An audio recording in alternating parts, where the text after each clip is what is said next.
তো আজকে আমরা আরো একটা ইমোটরেডে STX সেল করলাম, তো বার করতে একটু কষ্ট হচ্ছে। একদম দাদাদের সিল প্যাক কার্টুন আমরা দিয়েছি।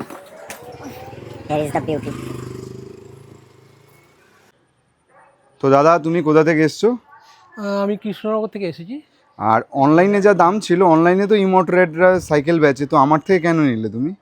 না, আমাদের ওইখানে প্রত্যেকে নিয়েছে এখান থেকে, শান্তিপুর আচ্ছা। থেকে। তো আমি কোনোরকমভাবে কন্ট্যাক্ট করেছি, করে আমাদের সৌরভদার সাথে, সৌরভ তো, হ্যাঁ, হ্যাঁ সৌরভদার সাথে আমি কন্ট্যাক্ট করেছি। তো করে এসে দেখলাম প্রচুর বিভিন্ন রকমের ই বাইক সাইকেল আছে। তো তার মধ্যে থেকে আমার এই ইমোটরেডে, ভালো হ্যাঁ, লাগলো STX। এবং এটা তো নিচ্ছি, দাম ঠিকঠাক পেয়েছো না আমাদের কাছে? হ্যাঁ দাম ঠিক আছে, অনলাইনের থেকে কমে পেয়েছো? অনলাইনে চেক করলাম একটু বেশি আছে, হ্যাঁ, সেই তুলনায় ঠিক আছে। ওকে দাদা, তাহলে ফার্দার কাউকে রেকমেন্ড করবে তো আমাদের হ্যাঁ দোকানে একদম আসার জন্য? একদম একদম। ওকে দাদা, থ্যাংক ইউ দাদা।